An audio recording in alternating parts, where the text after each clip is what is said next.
Welcome back. Last time we finally finished off Paul's dissertation on the food sacrificed to idols controversy. Today we can finally move on, and we're moving on to the second of Paul's inexplicables.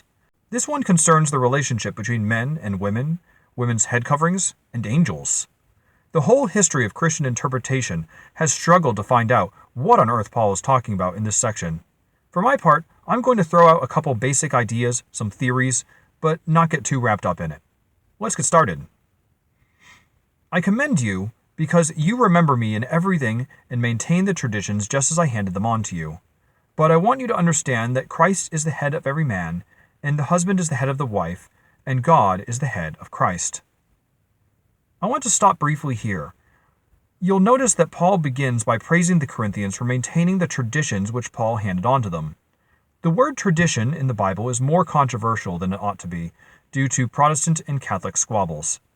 You see, the original Protestant leaders, when they were getting started, they rallied under the banner of sola scriptura, which is the idea that all authoritative doctrines and practices of the Christian faith must be sourced to the Bible alone. They pitted this against the Catholics, who said that not everything Christians needed came from the Bible, but were also passed down through apostolic tradition. That would include things like stuff we do in the liturgy, some stuff about Mary, certain interpretations of the Bible, and most importantly, the Bible itself. And these traditions were called apostolic traditions because they were believed to have come from the apostles and thus bear their authority. The apostles, after all, went out from Jerusalem teaching the nations about Jesus, but not everything they said is written down in the Bible.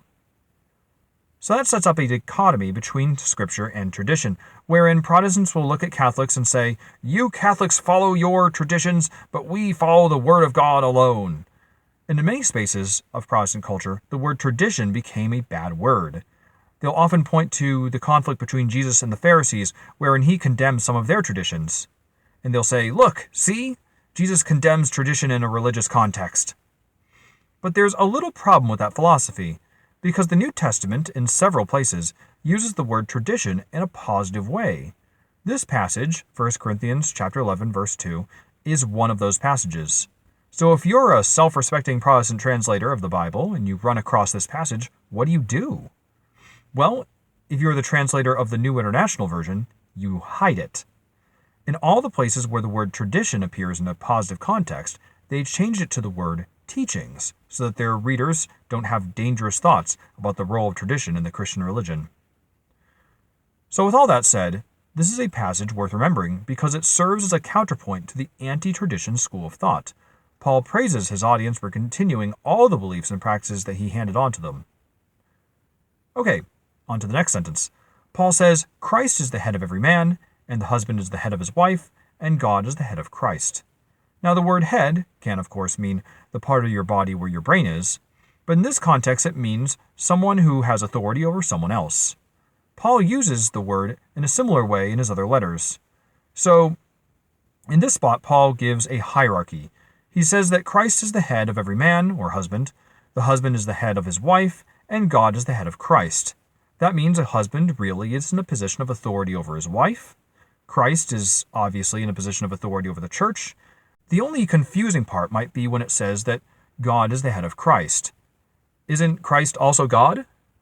Well, that's where we have to recognize that we're right at the beginning of the Christian religion, and we haven't worked out all the vocabulary that we're going to be using about the Trinity. And so whenever Paul says just God, full stop, many times he's talking about God the Father. So, is Christ, the incarnate human Christ, in submission to the Father? Yes. Christ is a human, he has a human will, and that human will is in submission to the divine will, the Father's will. We see that particularly in the Garden of Gethsemane, where Jesus says, "Not my will, but your will be done." Okay, so let's move on to verse 4, and as I said, this is the second of Paul's inexplicables in 1 Corinthians. Any man who prays or prophesies with something on his head disgraces his head, but any woman who prays or prophesies with her head unveiled disgraces her head. It is one and the same as having her head shaved. For if a woman will not veil herself, then she should cut off her hair. But it is disgraceful for a woman to have her hair cut off or shaved. So she should wear a veil. For a man ought not to have his head veiled, since he is the image and glory of God. But woman is the glory of man. Indeed, man was not made from woman, but woman from man. Neither was man created for the sake of woman, but woman for the sake of man. For this reason, woman ought to have a symbol of authority on her head because of the angels. Nevertheless, in the Lord, woman is not independent of man, nor man independent of woman. For just as woman came from man, so man comes through woman. But all things come from God. Judge for yourselves. Is it proper for a woman to pray to God with her head unveiled? Does not nature itself teach you that if a man wears long hair, it is degrading to him? But if a woman has long hair, it is for her glory?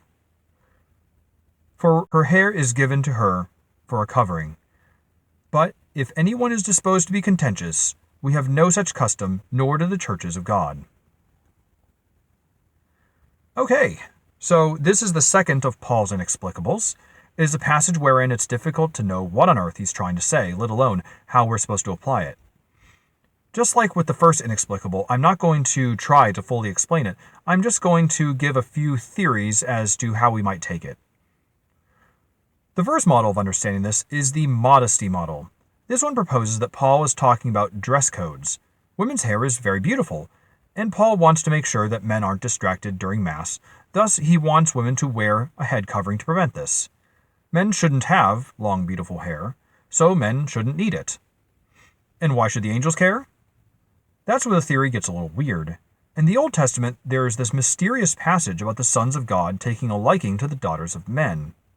One way to take that passage is that it refers to angels lusting over human women. So when Paul says that women should pray with their hair covered, it's so that the angels do not lust after them. That's an odd thing to think about, but, maybe. The second model is the humility model. It proposes a principle that in the presence of God, creatures cover up their own glory. Now men, Paul says, are the glory of God, so men don't cover up. Women are the glory of man, so they do have to cover up, but what particularly do they have to cover? Well, Paul says the glory of woman is her hair, so that's what they cover up, their long, glorious hair. Why do the angels care? Well, because they do the same thing. They cover up themselves with their many wings. The last model I want to mention is the hierarchy model. This model proposes that in worship spaces, we should be showing how creation has been put into right order.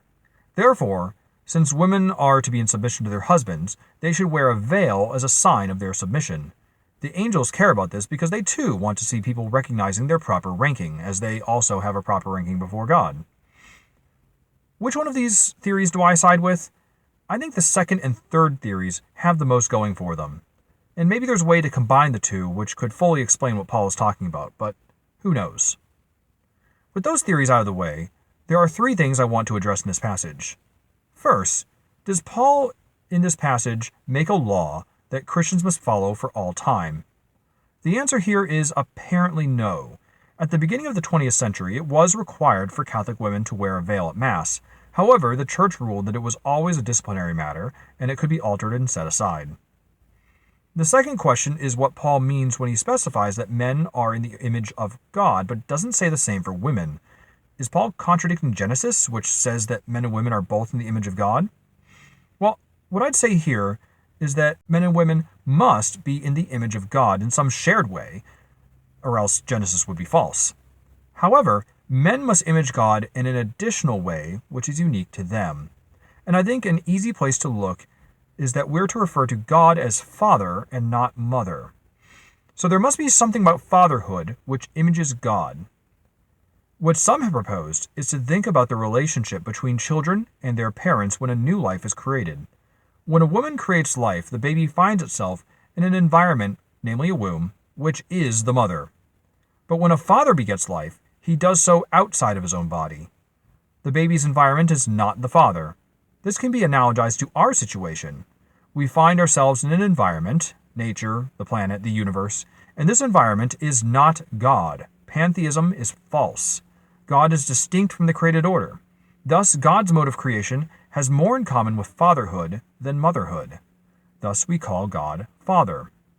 And whether we realize it or not, calling God Father is a bulwark against the pantheism and nature worship common among those who call God Mother. The final thing I want to talk about is what Paul says regarding a woman having her hair shorn or shaven. He says this is a condition of disgrace. Now, does this mean that stuff like a pixie cut, in which a girl cuts her hair very, very short, is a mark of disgrace? Is the pixie cut objectively wrong? Yes.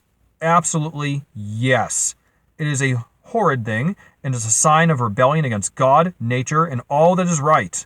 So if there's one lesson to take away from this passage, it's that the pixie cut is from the depths of hell. And on that completely serious note, we'll end for today. Thanks, and see you next time.